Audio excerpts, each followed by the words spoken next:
നെരിപ്പോടിൻ്റെ മറ്റൊരു എപ്പിസോഡിലേക്ക് സ്വാഗതം. ഇന്നത്തെ വീഡിയോ ഒരു ചെറിയ വ്യത്യാസമുണ്ട്. നമ്മൾ ഇന്ന് കർത്താവിനാൽ വളരെയധികം പ്രയോജനപ്പെടുന്ന ഒരു ദൈവദാസനായ മിസ്ബ ബൈബിൾ ഇൻസ്റ്റിറ്റ്യൂട്ടിൻ്റെ ഡയറക്ടറായ പാസ്റ്റർ എബി ഡാനിയലിൻ്റെ കൂടെ നമ്മൾ പുറത്തു പോകാൻ പോവാണ്. ഒരു ചെറിയ കോൺവെർസേഷനിലൂടെ ഇന്നത്തെ എപ്പിസോഡ് പ്രസൻറ്റ് ചെയ്യാമെന്നാണ് ഞാൻ ചിന്തിക്കുന്നത്. സ്റ്റേ ട്യൂൺ, നമുക്ക് വീഡിയോ കാണാം. നമ്മൾ പൊതുവെ വേദപുസ്തകത്തിൽ എപ്പോഴും ഭയങ്കര ഫേമസ് ആയിട്ടുള്ള ആൾക്കാരെ കുറിച്ച് മാത്രമല്ലേ പൊതുവെ ആളുകൾ സംസാരിക്കുന്നതൊക്കെ. മൊത്തം ഭൂരിഭാഗം പേരും പൗലോസിൻ്റെ ഫാനാണ്, കുറേ പേര് മോശയുടെ ഫാനാണ്. യേശുവിനോട് പോലും വാദിച്ചുകൊണ്ടിരുന്നത് മൊത്തം മോശയുടെ ഫാൻസ് അല്ലേ. അപ്പോൾ സത്യത്തിൽ ആ ഫേമസ് ആയിട്ടുള്ള ആളുകൾ മാത്രമല്ലാതെ രഹസ്യമായി അല്ലെങ്കിൽ അത്രയും പബ്ലിസിറ്റി ഒന്നും പ്രതീക്ഷിക്കാതെ ബാക്ക്ഗ്രൗണ്ടിൽ വർക്ക് ചെയ്ത് ഒരുപാട് പേര് കുറേ കോൺട്രിബ്യൂഷൻസ് ചെയ്തിട്ടുണ്ട്. ഒരു ഉദാഹരണം പറയുകയാണെങ്കിൽ നമ്മുടെ ഒനേസിഫോറസ് ഒക്കെ പൗലോസ് പറയുന്ന അവൻ ഇൻറ്റൻഷനലി എഫേർട്ട് എടുത്ത് എന്നെ വന്ന് കാണാനും പൗലോസിനെ തപ്പിപ്പിടിച്ച് ജയിലിൽ പോയി കാണാനും തണുപ്പായി തീർന്നു എന്നൊക്കെ പറയുന്ന അങ്ങനെയുള്ള സീക്രട്ട് കക്ഷികൾ കുറേ ഉണ്ടല്ലോ. അപ്പോൾ ഞാൻ വിചാരിച്ചു അങ്കിളുടെ അടുത്ത് കുറച്ച് ടൈം ഒന്ന് ഇൻറ്ററാക്ട് ചെയ്യാമെന്ന് വിചാരിച്ചു. അങ്കിള് കർത്താവിന് വേണ്ടി ഉപയോഗപ്പെടുന്ന ഒരാളാണെന്ന് എനിക്ക് വളരെ അറിയാവുന്നത് കൊണ്ടും അങ്കിള് ഇങ്ങനെ ഒരു കർത്താവിൻ്റെ രാജ്യത്തിന് വേണ്ടി ഉപയോഗപ്പെടുന്ന ആ ഒരു മൂവ്മെൻറ്റിലേക്ക് എത്തിച്ചേരാൻ വേണ്ടി പ്രവർത്തിച്ച അങ്കിൾക്ക് തിരിച്ചു ഓർക്കുമ്പോൾ അങ്ങനെ ഓർക്കാൻ പറ്റുന്ന ആളുകൾ ലൈഫിലുണ്ടോ? പലരുണ്ട്.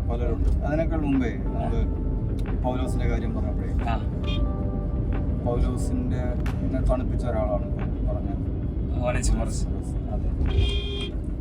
അതേപോലെ പൗലോസിന്റെ കൂടെ റോമിലേക്ക് യാത്ര ചെയ്ത ഒരാളാണ് അരിസ്ത്രാഖോസ്. അരിസ്ത്രാഖോസ് എന്തിനാ യാത്ര ചെയ്തത്? അരിസ്ത്രാഖോസിന്റെ കൂടെ പൗലോസിന്റെ കൂടെ അരിസ്ത്രാഖോസ്, പിന്നെ ലൂക്കോസ്, ഇവർ 3 പേരുമാണ് റോമിലേക്ക് പോകുന്നത്. യൂലിയസ് ശതാധിപന്റെ കൂടെ. അപ്പോൾ പൗലോസ് മാത്രമാണ് അറസ്റ്റ് ചെയ്യപ്പെട്ടിരിക്കുന്നത്. പക്ഷേ അരിസ്ത്രാഖോസിനെ കുറിച്ച് പറയുന്നത് ലൂക്കോസ് ഒരു ഗ്രന്ഥകാരനായിട്ടും ഒക്കെ ആയിട്ട് പോകുന്നത്, ഒരു ഡോക്ടർ എന്ന രീതിയിൽ. പക്ഷെ അരിസ്ത്രാഖോസിനെ പറയുന്നത് എൻ്റെ സഹതടവുകാരനെന്നാണ്, സഹബദ്ധനായ അരിസ്ത്രാഖോസ്. എന്തിനാണ് അരിസ്ത്രാഖോസ് സഹബദ്ധനായത്? അരിസ്ത്രാഖോസ് എന്ത് തെറ്റ് ചെയ്തു? അവിടെ പിടിച്ചിരിക്കുന്നത് പൗലോസിനെയാണ്. അരിസ്ത്രാഖോസിന് അതിന് മുമ്പിൽ ഒന്നും പറയുന്നില്ല. പക്ഷെ അരിസ്ത്രാഖോസ് യെരുശലേമിലേക്ക് പോയിട്ടുണ്ട്. അന്ന് ആ കലഹം ഉണ്ടാകുമ്പോൾ അരിസ്ത്രാഖോസ് നാട്ടിലുണ്ട്, യെരുശലേമിൽ വന്നിട്ടുണ്ട്. പക്ഷെ യെരുശലേമിൽ വെച്ച് അരിസ്ത്രാഖോസിനെ അറസ്റ്റ് ചെയ്യുന്നില്ല, പൗലോസിനെ അറസ്റ്റ് ചെയ്യുന്നു. പക്ഷേ പൗലോസിനോട് കൂടെ ഇപ്പോൾ റോമിലേക്ക് പോകുന്ന അരിസ്ത്രാഖോസും കൂടെ ഉണ്ട്. സഹബദ്ധൻ എന്ന് പറയുമ്പോൾ എന്താണ് ഉദ്ദേശിക്കുന്നത്? അന്നത്തെ കാലത്ത് അങ്ങനെ പരിപാടി ഉണ്ടായിരുന്നു. ഒരു വ്യക്തി അറസ്റ്റ് ചെയ്യപ്പെടുമ്പോൾ, ഒരു ലാൻഡ് ലോഡ് ആണെങ്കിൽ അയാൾക്കൊരു അടിമ ആരെങ്കിലും കൂടെ കൊണ്ടുപോകാം എന്ന് പറഞ്ഞാൽ തൻ്റെ തടവ് കാലത്ത് താൻ ശിക്ഷിക്കപ്പെടുന്നതിൻ്റെ ഒരു സിംഹഭാവം അദ്ദേഹം അനുഭവിച്ചു. തനിക്ക് കിട്ടേണ്ട പണിഷ്മെന്റ് ഏകദേശം ഒരു 10 അടി ചാട്ടവാറുകൊണ്ടുണ്ടെങ്കിൽ അതിൽ ഇങ്ങനെ 2 എണ്ണം ബാക്കി 8 എണ്ണം അടിമയും വാങ്ങാം. അപ്പോൾ അരിസ്ത്രാഖോസ് പോയത് സ്വയം ഇത് ഏറ്റെടുത്തുകൊണ്ട് പോവുക. പൗലോസിന് വേണ്ടി ഞാൻ പൗലോസിന്റെ ദാസൻ, അടിമയാണ്, എന്നെ ശിക്ഷിച്ചോളൂ. ഞാൻ പൗലോസിനെ ഇപ്പോൾ ജയിലിൽ എന്തെങ്കിലും ആവശ്യമുണ്ടെങ്കിൽ സഹായിക്കാൻ. പൗലോസ് ഓൾറെഡി ഒരു ക്ഷീണിതനാണ്, ബലഹീനനാണ്. സഹായിക്കാനായിട്ട് അരിസ്ത്രാഖോസ് തയ്യാറായിട്ട് കൂടെ പോകുന്നത്. താൻ ഒരു തെറ്റും ചെയ്തവനല്ല, അല്ലെങ്കിൽ തന്നെ ജനങ്ങളും പിടിച്ചിട്ടില്ല. അപ്പോൾ പൗലോസിന്റെ വിജയത്തിന്റെ പുറകിൽ ഒനേസിഫോറസിനെ പോലെ, അരിസ്ത്രാഖോസിനെ പോലെ അങ്ങനെ കുറച്ച് പേര് രഹസ്യമായിട്ട്. ഞാനൊരു പ്രയോഗം പറയാറുണ്ട്, ഈ നെരിപ്പോട് എന്ന് പറയുന്ന സംഭവമില്ല പണ്ടൊക്കെ ഉണ്ടായിരുന്നത്. വലിയ തീ കത്തുന്ന പന്തം പോലെയൊന്നും അല്ല, പക്ഷെ എന്നാലും വീട്ടില് തീ സൂക്ഷിച്ചു വെക്കണമെങ്കിൽ ഇവരെ പോലുള്ളവരൊക്കെ വേണം എന്ന് പറയുന്ന പോലെ അല്ലേ. അതുപോലത്തെ ഒരാളാണ് അരിസ്ത്രാവോസ്. ജീവനെ പണയം വെച്ച് എന്ത് കഷ്ടവും സഹിക്കാൻ തയ്യാറായ കൂടെയുള്ള നെരുപ്പ് ശരിക്കും കത്തി എരിയാൻ തന്നെ ഇറങ്ങി തിരിക്കുന്ന അവരൊക്കെയാണ് ശരിക്കും ഇതിന്റെ പുറകിലുള്ള ആൾക്കാർ. പുറത്ത് കാണുന്നത് പൗലോസിനെയാണ്. പൗലോസിന് പുറകില് വെന്തുരുകുന്ന കത്തി ജ്വലിക്കുന്ന കുറച്ച് ആൾക്കാർ ഉമിത്തി പോലെ. അങ്ങനെ എന്തെങ്കിലും ഒരു ഇൻസിഡന്റ് പറയാമോ, ഷെയർ ചെയ്യാമോ? എന്തെങ്കിലും ഇങ്ങനെ ഈ സംഭവം വേറെ ആർക്കും അറിയത്തില്ല, പക്ഷെ ഇങ്ങനെ ഇന്നൊരു സാഹചര്യത്തിൽ ഇന്ന ആളുടെ ഒരു പ്രവൃത്തി എനിക്ക് കർത്താവിന് വേണ്ടി ഇന്നത് ചെയ്യാൻ സഹായിച്ചു എന്ന് പറയുന്ന പോലെ എന്തെങ്കിലും ഒരു അനുഭവം? മിനിസ്ട്രിയുടെ ഭാഗത്തല്ലേ, മിനിസ്ട്രിയുടെ ഭാഗത്ത് നമുക്ക് താങ്കൾ കർത്താവിന് വേണ്ടി എന്തോ ചെയ്യാൻ ആഗ്രഹിക്കുന്നു, പക്ഷെ വേറെ ആരും അതിനകത്ത് ഞാൻ ഉൾപ്പെട്ടില്ല, പേര് പറയാൻ പറ്റിയില്ലെങ്കിൽ കുഴപ്പമില്ല, ആ വ്യക്തി ചെയ്ത ഒരു പ്രവൃത്തി അങ്കിൾക്ക് അത് എസ്റ്റാബ്ലിഷ് ചെയ്യാൻ വേണ്ടി ഹെൽപ്ഫുൾ ആയിരുന്നു. ആ വ്യക്തി അത് ചെയ്തത് ഭയങ്കര ഒരു കീ ഇൻസിഡന്റ് ആയി. അത് ഒരു രസകരമായ ഒരു സംഭവമുണ്ട്. ഞങ്ങളുടെ തുടക്കകാലത്തെ ചർച്ച പണിയണം. ചർച്ച പണിയുമ്പോൾ ചെമ്മന്തുള്ള ചർച്ച, അതിൻ്റെ പണിയാൻ ഒരാള് സഹായിക്കാന്നൊക്കെ ഏറ്റു. പക്ഷെ അതൊന്നും പ്രാക്ടിക്കലായില്ല. ഞങ്ങൾ എന്തെങ്കിലും പണിയാൻ തീരുമാനിച്ചു. അപ്പോൾ ഞങ്ങൾ ഒക്കെ യങ്സ്റ്റേഴ്സ് ഒരു 3-4 പേരാണ് ടീമിൽ. കുളിക്കാൻ രാവിലെ പോയപ്പോൾ പുഴയിൽ പോയപ്പോൾ ഒരു നല്ല സ്ക്വയർ കല്ല് നമ്മൾ കൂട്ടുപ്രവർത്തകൻ കൂട്ടുപ്രവർത്തകൻ പുള്ളിക്കാരനെ കല്ല് കണ്ടപ്പോൾ പറഞ്ഞു, ഞാൻ കൊണ്ടുപോകും വീട്ടിലോട്ട്. അവിടുത്തെ ഒരു 1 കിലോമീറ്റർ അടുത്ത് കാണും. പുള്ളിക്കാരൻ ഞങ്ങളുടെ പോലെ എന്തിനാ ബ്രദർ ഇതൊക്കെ ചുമന്നുകൊണ്ട് പോകുന്നത്, ഇരിക്കട്ടെ ഒരു ആവശ്യം ഉണ്ടാവും. അങ്ങനെ നല്ല സ്ക്വയർ കല്ല് പുള്ളിക്കാരൻ എടുത്ത് തലയിൽ വെച്ച് സുഖമായിട്ട് അവിടെ കൊണ്ടുവന്നു. അവിടെ കൊണ്ടുവന്ന് ഒരാഴ്ച കഴിഞ്ഞപ്പോഴാണ് നമുക്ക് ഹോൾ പണിയാന്നുള്ളൊരു ചിന്ത വരുന്നതും. എന്നാൽ ശരി വാനം മാന്തി കഴിഞ്ഞു. ഈ സഹായിക്കാന്ന് പറഞ്ഞിട്ട് സഹായിച്ചുമില്ല. കരിങ്കല്ല് വാങ്ങിയാലല്ലേ നമുക്ക് അവിടെ പണിയാൻ പറ്റുള്ളൂ. ഇല്ല.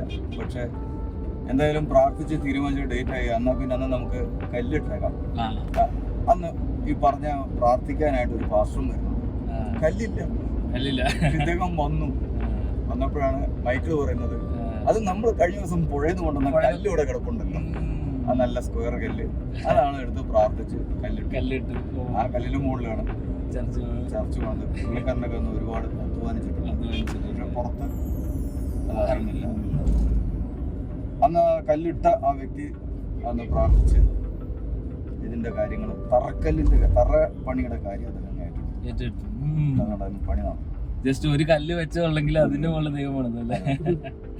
അപ്പോൾ അത് പിന്നീടുള്ള പണികാല സമയത്തൊക്കെ ഒരു 2-3 സഹോദരന്മാർ അവര് പിന്നെ ആത്മാർത്ഥതയോടുകൂടി എന്താ ചെയ്യേണ്ടത് അവരവരുടെ അധ്വാനം. അപ്പൊ ദൈവവേല ഇതിനകത്ത് വേറെ ദിവസം ഒരു സഹോദരൻ കൂടെ ഉണ്ടായിരുന്നു, പാരപണി എന്നൊരാള്. അപ്പൊ അദ്ദേഹം പറഞ്ഞു, നമ്മളൊക്കെ സുവിശേഷ വേലക്കാരാണ്, നമ്മളെല്ലാം ഇത് അധ്വാനിക്കേണ്ടത്, ഇതൊക്കെ മറ്റുള്ളവർ ചെയ്യട്ടെ, നമ്മൾ പ്രാർത്ഥിച്ചാൽ മാത്രം. ആ ലോജിക്ക് ഒരിക്കലും ശരിയല്ല. നമ്മൾ അധ്വാനിക്കുകയും കൂട്ടത്തില് പ്രാർത്ഥനയുടെ കൂട്ടത്തിൽ അധ്വാനവും കാണും. അത് നമ്മുടെ ഒരു പോർഷൻ നമ്മൾ ചെയ്തിരിക്കണം. അപ്പോഴേ ദൈവപ്രവൃത്തി അവിടെ ഉണ്ടാവുള്ളൂ. ഇല്ലാതെ മറ്റുള്ളവരെ പണിയട്ടെ, ഞങ്ങൾ പ്രാർത്ഥിക്കട്ടെ എന്നുള്ളൊരു ചിന്താഗതി. എനിക്ക് തോന്നുന്നു നമ്മള് കർത്താവ് നമ്മളോട് ചെയ്യാൻ പറയുന്ന കാര്യം ചെറിയൊരു കാര്യമാണെങ്കിലും കർത്താവിന്റെ മാസ്റ്റർ പ്ലാനിൽ അതൊരു വലിയൊരു സംഭവമാകാൻ സാധ്യതയുണ്ട്. ചെറിയൊരു എനിക്ക് തോന്നുന്നു ദൈവരാജ്യം പണിയപ്പെടുന്നത് വലിയ ഫേമസ് ആയിട്ടുള്ള ആളുകളെക്കാളും ഇതേപോലുള്ള ചെറിയ ആൾക്കാരൊക്കെ ഉണ്ട്. എക്സാമ്പിൾ നമുക്ക് അപ്പോസ്തല പ്രവൃത്തിയിൽ നോക്കിയാലേ അന്ത്യോക്യയിലേക്ക് ഉണർവുണ്ടാക്കാൻ ആരെയധികം എടുത്ത് ഉപയോഗിച്ചത് അവരുടെ പേര് എഴുതിയിട്ടില്ല, ചിലർ എന്ന് മാത്രമേ ഉള്ളൂ. ബർണബാസും പൗലോസൊക്കെ പിന്നീട് അവിടെ വരുന്നത് ഉണർവിന്റെ ആൾക്കാര്, അല്ലെങ്കിൽ ലോകത്തെ കീഴ്മേൽ മറിച്ച ആൾക്കാരൊക്കെ അവര് പൗലോസൊക്കെയാണ്. പക്ഷെ പൗലോസ് വരുന്നതിന് മുമ്പ് യെരുശലേമിൽ ചെതറപ്പെട്ടു പോയ സഭയുണ്ട്. അവർ ചെതറപ്പെട്ട് ഇങ്ങനെ യാത്ര ചെയ്തു എന്നാണ്. അവര് കുപ്രോസ് വരെ എത്തി. ആ പോകുന്ന വഴിയിലാണ്, കുപ്രോസിന്റെ ഇപ്പുറത്താണ് കിടക്കുന്നത് അന്ത്യോക്യ. അപ്പൊ അന്ത്യോക്യയിലേക്ക് അവര് അന്ത്യോക്യ എത്തിയപ്പോൾ അതിനകത്ത് എഴുതിയിരിക്കുന്ന അവരിൽ ചിലർ അന്ത്യോക്യയിൽ എത്തി. ആ ചിലരുടെ പേരെഴുതിയിട്ടില്ല. പക്ഷെ ഇവര് ചെന്നിട്ടാണ് അവിടെ കത്തിച്ചത്. എന്നിട്ട് അവിടെ പറയുന്നത് എന്താ, വലിയൊരു പുരുഷാരം. അതെ, ഞാനിങ്ങനെ വായിച്ച ഒരു സംഭവം എന്ന് പറയുന്നത്, അവര് എന്താ പറഞ്ഞാൽ അന്ത്യോക്യയിൽ നടന്ന ഉണർവ് എന്ന് പറയുന്നത് യെരുശലേമിൽ അപ്പോസ്തലത്തിൽ 2-ാം അധ്യായത്തേക്കാൾ നടന്നതിനേക്കാളും വലിയ മൂവ്മെന്റ് ആണ്. തീർച്ചയായിട്ടും ആ ഉണർവിന്റെ ഭാഗമായിട്ടാണ് പൗലോസിന്റെ മിഷൻ ട്രിപ്പുകൾ പോലും ബാക്കിയുള്ള റിവൈവൽ നടന്നതെന്നൊക്കെയാണ്. യെരുശലേമിലെ ആ ഉണർവ് 10 മടങ്ങ് ശക്തിയോടെ ഇങ്ങോട്ട് പറിച്ചു മാറ്റപ്പെടുകയായിരുന്നു. കറക്റ്റ്. അതെ, അതിന് ദൈവം ഉപേക്ഷിച്ചാരെ? പേരില്ലാതെ ചിലർ, അവരിൽ ചിലർ. അവരെ പേരെഴുതിയിട്ടില്ല. അവര് അപ്പൊ എന്ന് പറഞ്ഞ പേരെഴുതത്തക്ക രീതിയില് പ്രശസ്തരല്ല. എഴുത്തുകാരൻ ചിലപ്പോ അവരാരാന്ന് ചോദിച്ചപ്പോ അതുപോലെ ആൾക്കാർക്ക് ചിലപ്പോ അവരാരായിരിക്കാം, അല്ലെങ്കിൽ വായനക്കാർക്ക് വായിക്കുമ്പോൾ അവർക്ക് ഫെമിലിയർ ആൾക്കാരുടെ പേര് എഴുത്തുകാരൻ ചിന്തിക്കുള്ളൂ എഴുതാൻ, അല്ലാതെ വിടും. കാരണം ഇത് ഇവരെ കുറിച്ച് അറിയില്ല, വായിക്കുന്നവർക്ക് അറിയില്ല, അതുകൊണ്ട് എഴുതില്ല. ഇത്രയും വലിയൊരു ഉണർവ് ഉണ്ടായിട്ടും പേര് മെൻഷൻ ചെയ്യപ്പെടാതെ പോയ ചിലരില്ല. അവര് കുടുംബങ്ങളായിട്ട് സാധാരണക്കാരായ ആൾക്കാർ, സാധാരണക്കാരിൽ സാധാരണക്കാരായി അവര് മുഖാന്തരം അന്ത്യോക്യ ദൈവം ഇളക്കി മറിച്ചു. അപ്പോൾ ദൈവം പ്രവർത്തിക്കുന്നത് അധികവും ഇങ്ങനെയുള്ളവർ ഉപയോഗിച്ച അതിന്റെ പിന്നാലെ ആരെങ്കിലും എപ്പോഴും ഒരു ലീഡിങ്ങിന് ഒരാൾ വരുമല്ലോ, അത്രേ ഉള്ളൂ. ഇപ്പൊ നമ്മള് വെയിൽസിൽ ഉണർവ് നോക്കിയാൽ ഇവാൻ റോബർട്ട് എന്ന പേര് പറയും. പക്ഷെ ഇവാൻ റോബർട്ടിന്റെ കൂടെ ഒരു 8 സഹോദരിമാരുണ്ട്, ഒരു കൊച്ചടക്കം 9 പേര്. ഈ അപ്പച്ചന്മാരൊക്കെ പൊതുവെ പറയാറുണ്ട്, ചർച്ചില് നടന്ന സുവിശേഷം പറയുന്ന സുവിശേഷകരെക്കാളും സഭയിൽ കൃത്യമായി വന്നിരുന്ന് പ്രാർത്ഥിക്കുന്ന ആന്റിമാരൊക്കെയാണ് ഉണർവ് നടത്താറ്. ഇവാൻ റോബർട്ട് അത് കൊണ്ടുവന്നെങ്കിൽ അതിന്റെ പുറകിൽ അദ്ദേഹത്തോട് കൂടെ അദ്ദേഹത്തിന് ഒരു പ്രാർത്ഥിക്കാൻ സഹാരികളായിട്ട് എന്നും എല്ലാ ദിവസവും അവര് കൂടി ചേർന്ന് 8 പേര്. അവരുടെ പേരുകൾ പ്രസിദ്ധീകരിക്കപ്പെട്ടിട്ടുണ്ട്, പക്ഷെ അറിയില്ല, എനിക്ക് ഇവാൻ റോബർട്ടിന്റെ പേര് അറിയുന്നുള്ളൂ. ആ 8 പേരുടെ പേര് അറിയില്ല. അവരാണ് പ്രാർത്ഥിച്ച്, അവരിൽ ഇദ്ദേഹം അത് കൈകാര്യം ചെയ്തു എന്നുള്ളത് ശരിയാണ്. പക്ഷെ അതിൽ ഒരു സഹോദരിയുടെ ഒരു പ്രാർത്ഥന ആ സമയത്ത് അവരാ ഒരു ഉണർവ് പുറപ്പെടുന്ന ഒരു നെക്ക് മൂവ്മെന്റ് ഉണ്ടായിരുന്നു. അവര് ഒരു ഡെസ്കിൽ ആ സമയത്ത് ആഞ്ഞടിച്ചു എന്നൊക്കെയാ പറയുന്നത്. അടിച്ച് നിലവിളിച്ച് പ്രാർത്ഥിച്ചു. അതിനുശേഷം ഒരു ബ്രേക്ക് ത്രൂ ആയിരുന്നു അത്. അപ്പൊ എന്നാ അവരുടെ പേരില്ല,